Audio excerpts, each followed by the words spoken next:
Coach Maggie, and we're going to go ahead and get started. I first want to apologize. Last week, I was in North Carolina visiting my parents and sisters and brother, and I thought I was really smart. I thought I'll just pre record last week's, and then I will go ahead and play it at the appropriate time. Well, a couple things. I actually forgot, to be perfectly honest, and then all of a sudden remembered, and I thought, oh my goodness. And then the other problem that I tend to have, which is the other reason that I pre recorded, is they have tons of trees. And so the reception isn't always the best there. So, anyway, so even once I remembered and thought, no problem, it's recorded, I couldn't get it to work. So, I definitely apologize.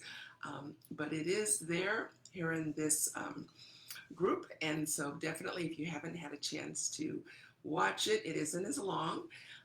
Go back and do that. So anyway, I want to go ahead and get started because I don't want to stay too long. I know we're all busy. But I did want to take just a brief minute because basically we're halfway through. This is week 6. And I just wanted to comment and go back through really quick. These all build really because the title of the book, God's Design for Your Health and Wellness, is all about wellness, being healthy emotionally, spiritually, physically, mentally. And so we often try to concentrate on one area and it'll work for a little while, but over time, we're putting so much pressure on that one area to make everything fine that things start to fall apart. So week 1 was all about God being first. And that's where we have to start. Too often we're trying to start somewhere else. Week 2 was we are God's masterpiece. And I heard a beautiful illustration that I thought, I'm going to steal that. But it's the idea that we come pre-wired. Okay, we come pre-wired. Our parents order us from a catalog and we come pre-wired. They get whatever God planned. And too often, we're trying to be something we were never wired to be. Some people are outgoing and bubbly and energetic.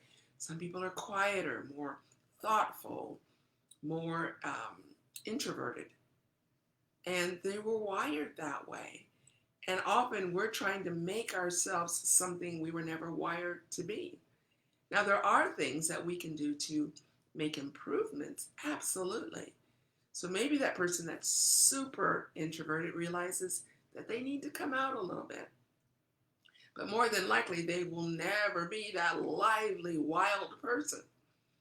And too often, we are spinning our wheels trying to make ourselves something we were never meant to be. But we are a masterpiece, a one of a kind, created for a purpose. And then week 3 was about healthy living, very, very practical. Week 4 was setting the tone of your home, the atmosphere of your home. Someone is setting the atmosphere. It's either you, maybe your spouse, your kids, the dog, the environment, or society, by all the stuff that's coming into your home through TV, radio, all of that. And then last week we talked about building strong relationships, and we looked at some of the beautiful relationships in the Bible to give us examples. And today, again, very, very practical, we're talking about having a strong home that's well run. And it's funny because this is not necessarily an area where I'm an expert. My mother, I often said, was Martha Stewart, a combination of Martha Stewart and Betty Crocker, all wrapped up into one. And so with 6 kids, our home was always clean. We had clean clothes. The house was immaculate. And then I got married, and it wasn't always that way. So just because you came from that doesn't mean, again, you're wired. But like I said before, this is something that we can work on because honestly, the home runs so much better when things are streamlined. And so we're going to get into that today. And so I'm sure most of you are very familiar with Proverbs 31. There's even an international group called the Proverbs 31 Woman. And it's all about living that life that takes into all of these things and allows God to bring out the best in her husband, in her children, in her community, and on and on. And I love at the end how it says that they all praised her because of that. So let's go ahead and dive in. And along the way, I continued to ask as we read different passages to recognize, are there some of these traits that you have? And most of us have some. Some have more, some have less. But many of them are things that can be developed. And that's the beauty of this. So, again, sometimes the Proverbs 31 is almost considered the perfect woman. In many Bibles, it will often highlight this area and call her the excellent woman. But that is one thing, that she was a woman of excellence, but we can definitely learn from her, and that's what we want to do. So let's go ahead and dive in, and I'm going to read just short portions at a time, and I love the different translations. As a matter of fact, I'm going to pull up, because I looked at it this morning, the Message. If you are new to really getting into God's Word, consider the Message version. It's a very easy reading version of the Bible, and it just makes it so easy to understand. And so I just want to read bits and pieces from that. And give me a sec. Okay. So it says, a good woman is hard to find. Can I get an amen? And worth far more than diamonds. Her husband trusts her without reserve and never has reason to regret it. Never spiteful, she treats him generously all her life long. And then it goes on into some of the things that she does. It says she shops around for the best yarns and cottons and enjoys knitting and sewing. She's like a trading ship that sails to faraway places and brings back exotic surprises. So some of that we can go, wait a minute, that doesn't make sense, all of these things. But it doesn't mean that you have to knit or sew. I happen to do both and enjoy them, but a lot of people don't. But it's just the idea that she's very mindful of her family, takes good care of them. And so let's look at some of the things. One of the things I said is she shops around for bargains. And don't we need that today?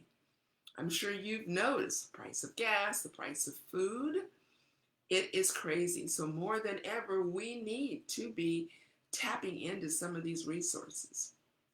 I remember growing up and going to college in the 70s, and it was at the very start where the women's lib movement was gaining momentum. And, they talked about women were burning their bras. And, we were saying, if man can do it, I can do it. And things just exploded. And women were saying, I don't want to cook. I don't want to clean. I just want my career. And I am not at all knocking or against having a career. But a lot of women went way far. And I got myself at times caught up into that.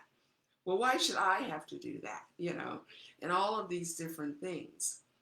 And so a lot of women, even years later, came back and said, you know what? I went to the extreme and I lost sight of my family, my kids, in pursuit of. And I personally believe we can do both. Not necessarily equally at the same time, though. But again, allowing and following godly principles, I believe women can have amazing, successful careers. And actually, there's a whole chapter later on where I talk about that. And it doesn't mean you have to wait till you're 65 to do it. But we need to make sure we're doing it well and that we're not sacrificing our family, because I have seen that at times where women said, you know what, my kids can wait. I'm charging in after this degree. My husband can wait. The home can wait. And many times lost their families. They had those careers, and men have done the same thing. So it goes both ways. And I think God has a perfect way for us to be able to balance that. But it's following his principles. All right, so it talks about all of these different things, but the thing that comes through continually is wisdom. So she's not just randomly doing all of these things. She has her family, her loved ones in mind, and herself as she's making these decisions. So again, it takes being organized. I've tried to balance a lot of things not being organized, and there are ways to do that. There's so many programs. You can find free things online. But again, it's taking care of the things and doing an excellent job, doing the thing that needs to be done, the most important things. And often we are off doing those sub things that aren't the most important. So it's important that we take measures to make sure we're doing things the right way. And the word organized means to be doing things better, orderly. And God is a God of order. Okay? And so it's very important that we do that. So again, there were lots of different things that come into play during this portion. But again, she's taking into consideration her family and going out and doing the things to make life better for her home. All right? So she's not spending her time being wasteful. Often I hear men and women say, I just don't have time. But yet they have time for all of these things. They have time for video games. And I'm not saying you can't ever, but many times, think of TV. And I used to do this. You know, after dinner, you start with one show, and before you know it, it's 9 o'clock, and you've watched 3-hour-long programs, not to mention any that you might have watched during the day. And I'm not against TV. But too often we say, I don't have time. But what we really mean is, I don't have time for those things because I've got this over here. And so we need to make sure we are using our time well. And then one of the things that I said was, what are some trouble spots in your home? Begin recognizing.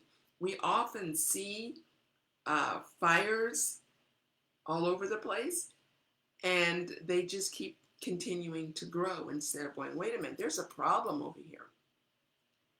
At the end of the chapter, I have a sample of a morning and an evening routine. But if every morning the house is full of chaos and very hectic, then that's an area, there's a fire that we need to put out there. But how often do we have the same fire every day? Or mealtime is crazy every day.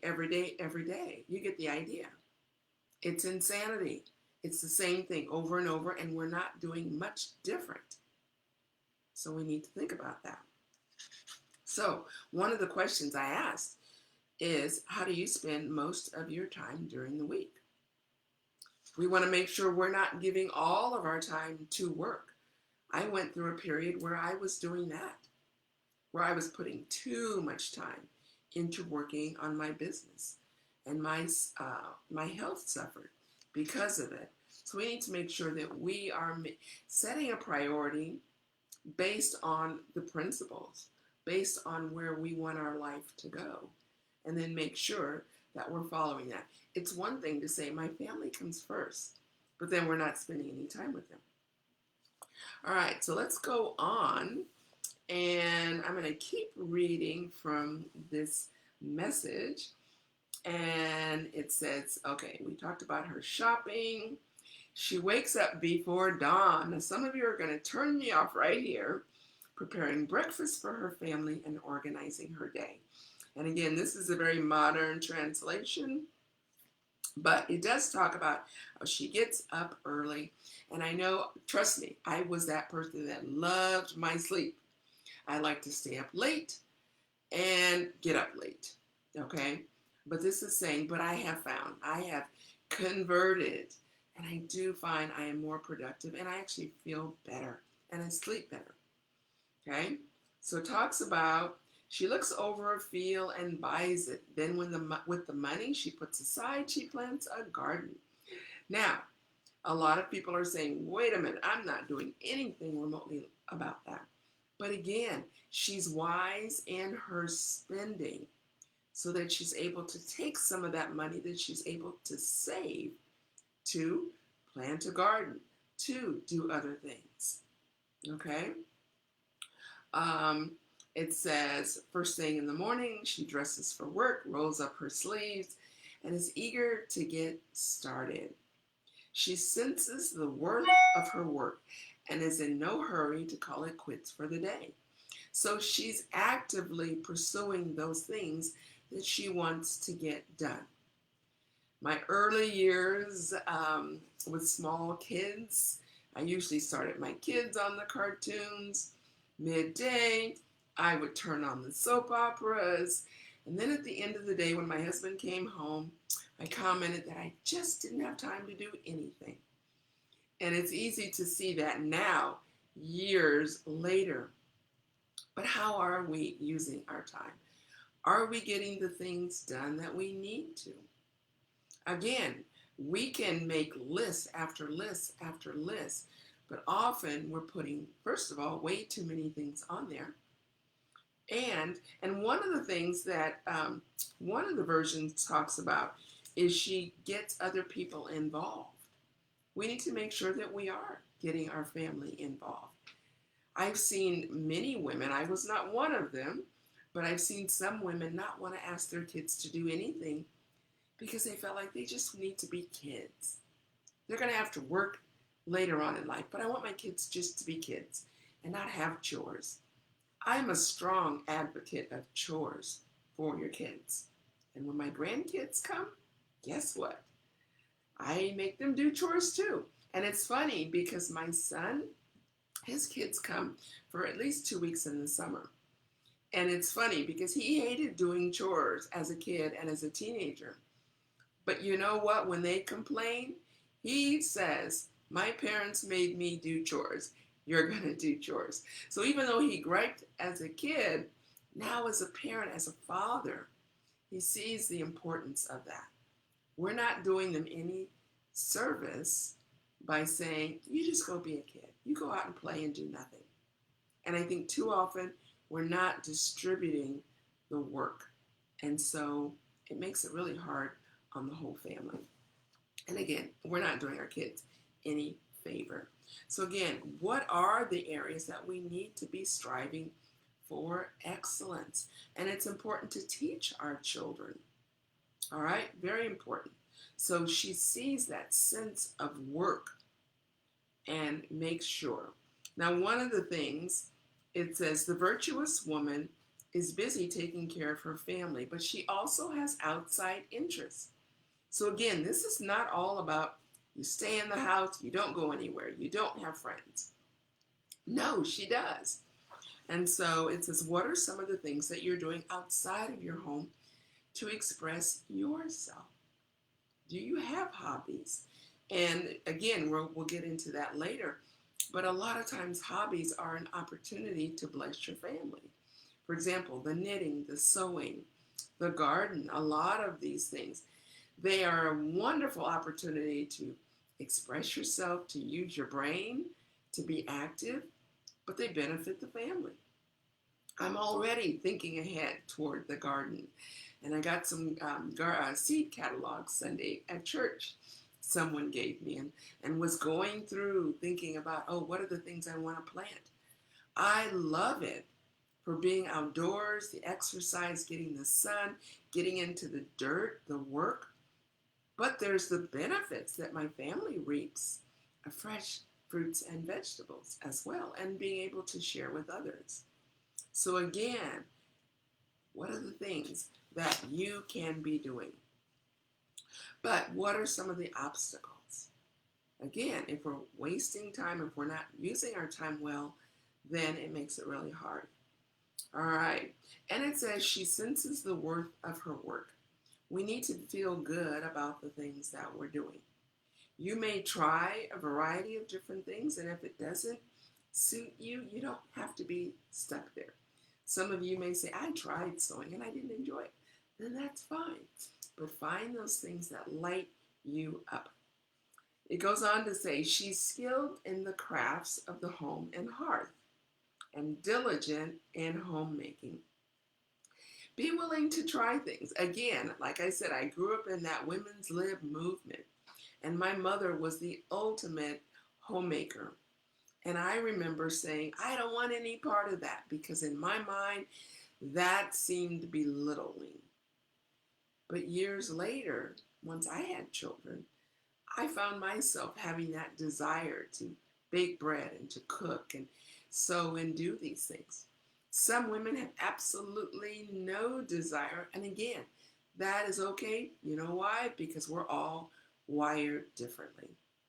I didn't want to admit it as a teenager, but I was wired much like my mother. Some of you are wired totally different. Your gifts, your talents are in a different place. And you know what? That's for a reason. And that's good. And then I can lean out and reach out to my friends who have gifts in other areas. And many of them are like, hey, I'll take those baked goods. I'll take those things. And I'm like, yes. And you've got that technical, logical mind that can help me on these things that where I get stuck.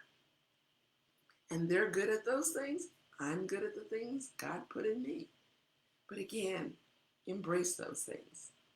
She's quick to assist anyone in need. And that is such a beautiful part of it. God's given you those gifts for a reason. To use for yourself, for those you love, and then to share with the world. She's quick to assist those in need and reaches out to help the poor. So critical, especially. It always has been, but again, we're in those days where it's much needed. She doesn't worry about her family when it snows. Their winter clothes are all mended and ready to wear. She makes her own clothes and dresses in colorful linens and silks. Now, I know I'm going to lose a lot of people right there. But again, maybe it's going to TJ Maxx or Macy's or wherever you buy your clothes or online. But again, she's taking care of the needs of her family. She provides for them. You know what else I see in between the lines? Laundry is done. She's taking care of those needs. And again, it doesn't mean she is personally doing them. I always did the laundry, never even gave it a thought not to. But again, my same son I mentioned earlier, he and his wife, they have their kids doing their own laundry. And it was like, oh, wow. When I went to visit, and I thought, wow, they're doing their own laundry. I didn't actually even know how to do laundry until I went to college and had to figure it out on the machine, the washing machine in the dorm. So that's an amazing thing. So again, clean clothes, things being ready, food on the table. Doesn't mean she's doing it all, but again, she's using those skills to get everyone involved. And I love that. So she's preparing healthy meals, teaching her kids how to prepare healthy meals with her. I'm going to be doing some cooking classes. Those are going to be coming up, and an opportunity for that person that says, I never learned to cook, or I can't cook healthy meals. There will be no excuse because you're going to be doing it right along with me. So that's a plug for my upcoming cooking series that I'm going to be doing. So I'll give you the shopping list, the recipes, and you'll be able to tweak them. But when I go on live, you'll be in your kitchen and you'll be doing it at the same time. So it'll be an opportunity for you to prepare a week's worth of meals at one time. All right, so enough about that. All right, so again, she doesn't waste time. Verse 27 talks about she doesn't eat the bread of idleness. Again, are we wasting a lot of time? Are we spending hours on social media, on our phone, just talking to friends, doing all of these things? There is a time But the idea of the idleness is this is not just once in a while. This is regular, and we don't want to do that. So it just lists all these different things. The family's needs are being met. Her needs are being met, and that is huge. Um, and so one of the things I wrote in the book, she opens her mouth with wisdom, and the teaching of kindness is on her tongue. I know when life is hectic, there is nothing kind on my tongue. I'm frustrated. I'm snapping at people. I'm angry at myself. If there's no one else to snap at, I'm snapping at myself. So do you see why it's so critical that we begin to do the things to get our homes in order? Whether you are just, I shouldn't even say that word, just, whether you stay at home, whether you work outside of the home, whether you do a combination, it is critical that you keep your home running smoothly. All right? Be slow to speak, quick to listen, and don't try to solve everyone else's problems. Because that's why often we are caught up in all these other things because we're trying to live someone else's life. All right, and again, pay attention as you go through this, even if you're just listening and you don't have the book. What are those problem areas in your home? What are those things that you need to tackle? Now, a bit of advice, you can't do them all at once, but what's the most critical one? Maybe for you, it's just having clean laundry that's there and ready so your kids aren't screaming that they don't have things. Maybe you need a family calendar.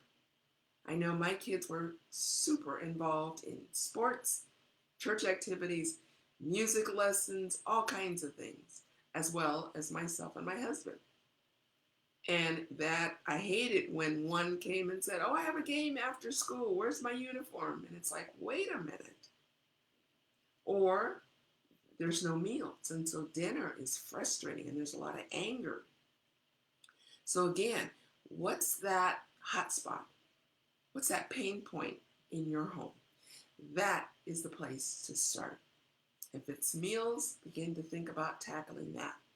If it's laundry, if people are oversleeping, they're not going to bed at the right time, find those pain points and then begin to work at them. And again, reach out to me. I'd be glad to help. So again, we've looked at this woman, and then the last part, and again, I'm probably talking to some men and women, or women who don't have spouses, or husband, or men that don't have wives. But it says her husband is greatly respected when he deliberates in the city with the city fathers. So it sounds like he's very involved in the community. She designs gowns and sells them. So again, this is talking about just the ability she has. You may not be selling anything. But are there things? Maybe there are things that you do. A lot of people do this, and I did this for years, but making things as gifts. Maybe right now your family's in a place where you're like, we don't have anything extra. I know lots of businesses have been started because the family did not have the finances. And so they began to make things and they got creative. I listened to a program and the woman makes soaps. Now she runs a multi-billion-dollar company. Started off, she prayed for a God idea and God gave it to her. Her name is Jamie Cross. That's Jamie, Jaime Cross. She has a podcast.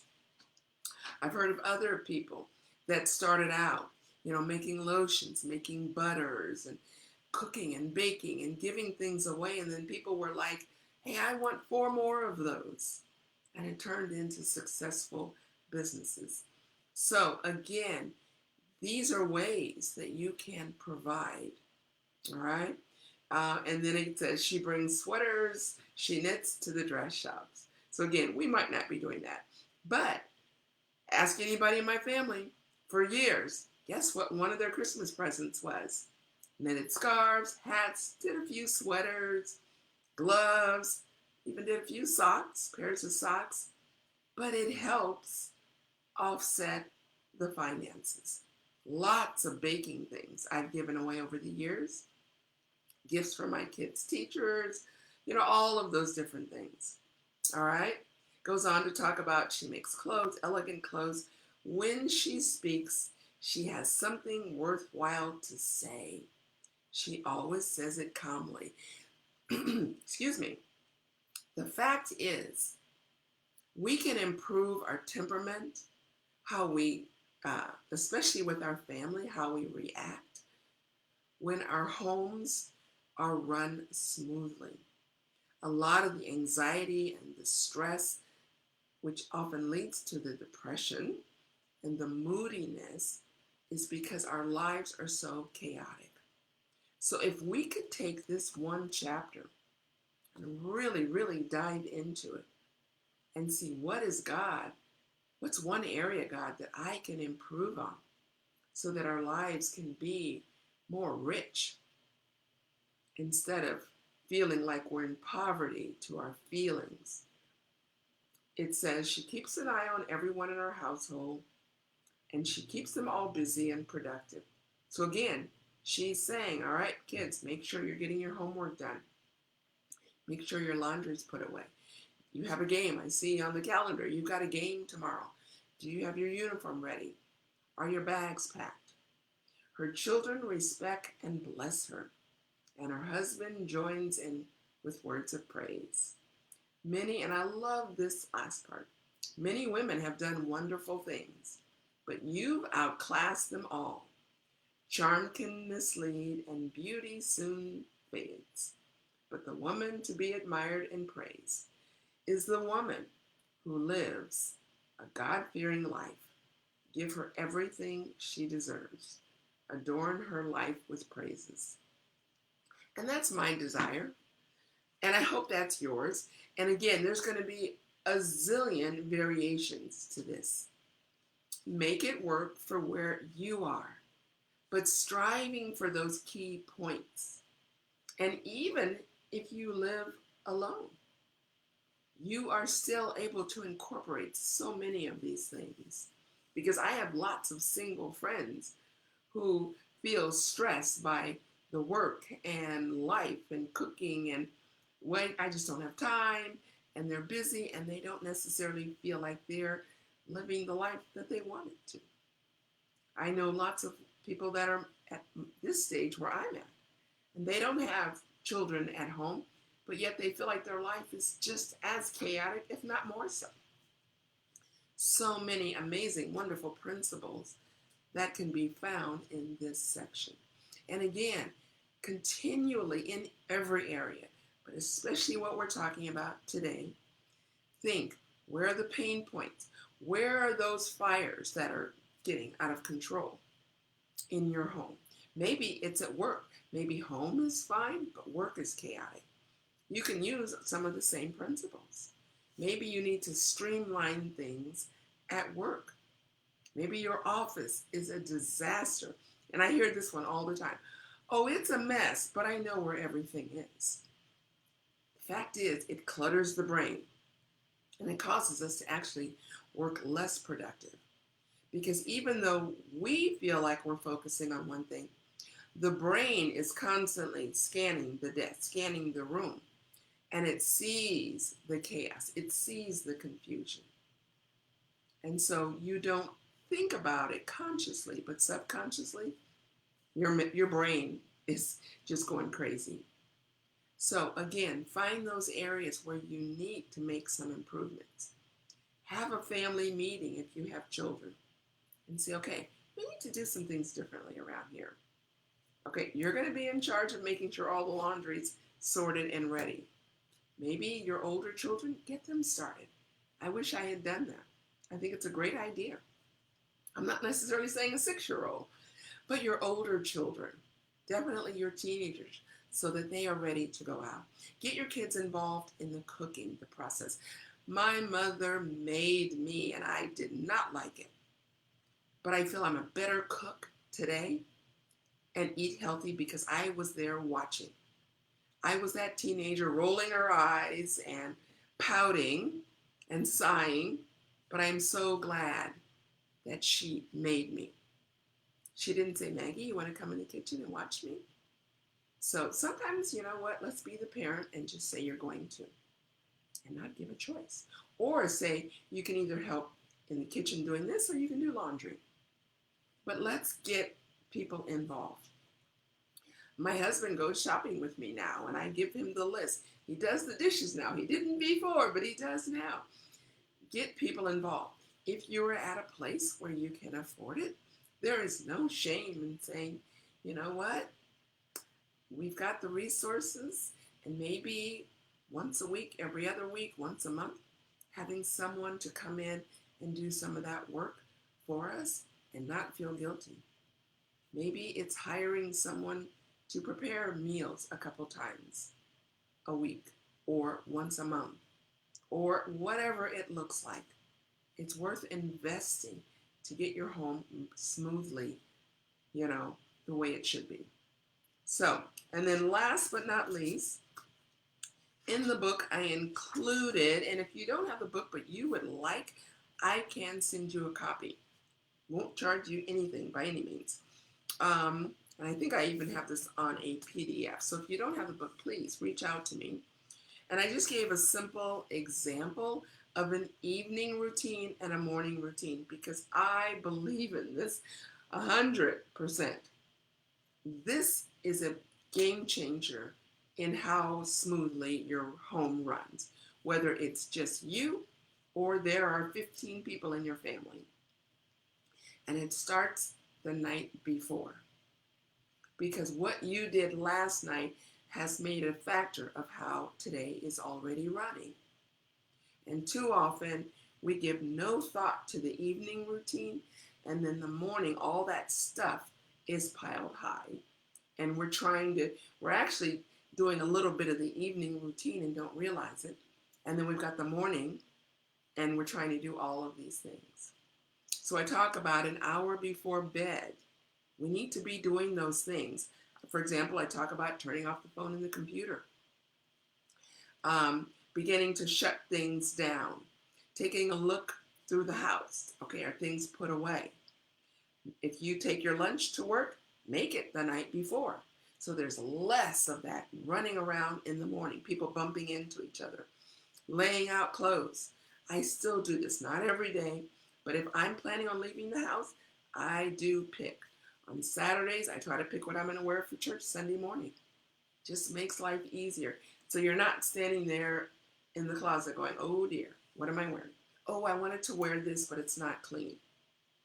Okay, putting your coat, purse, keys, briefcase, those things that you're going to take by the door. Having a landing spot.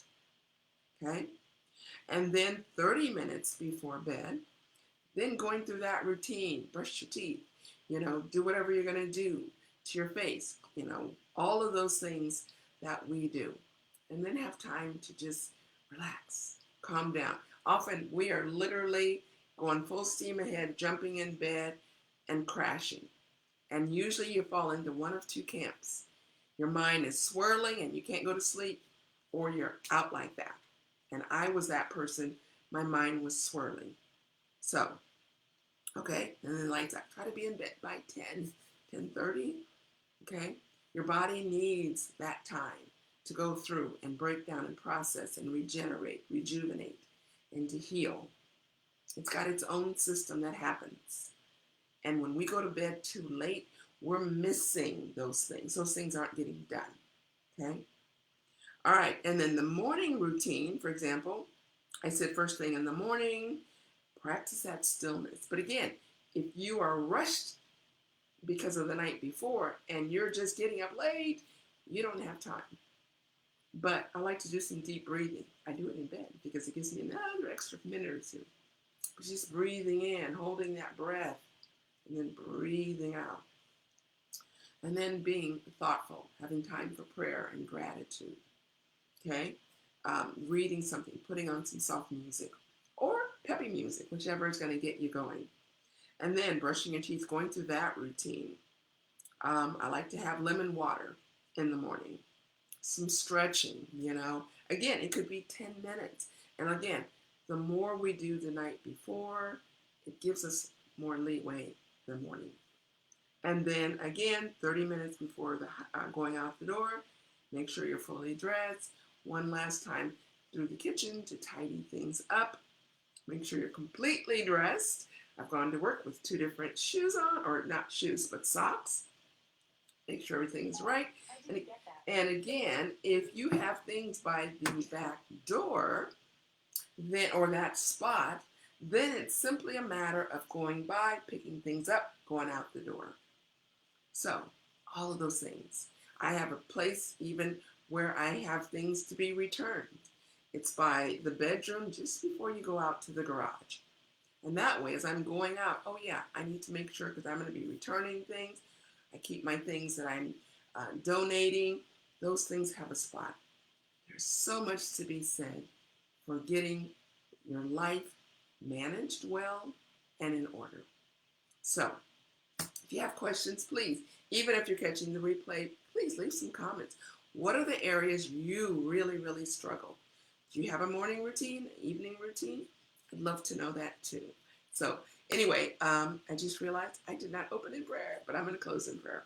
Heavenly Father, thank you for the wisdom here. Not my wisdom, but wisdom from your word. So many amazing truths are found in your word. It is so relevant, and we can apply it to our lives. So we want to make those changes. We want to put out those fires that cause the frustration, the resentment, the anger, the irritation. We want our homes to be run smoothly. We want there to be peace and for people to get along. So we just ask your blessing. Help us to be a blessing, and most of all, to be women and men of excellence, leaving a legacy for generations to come.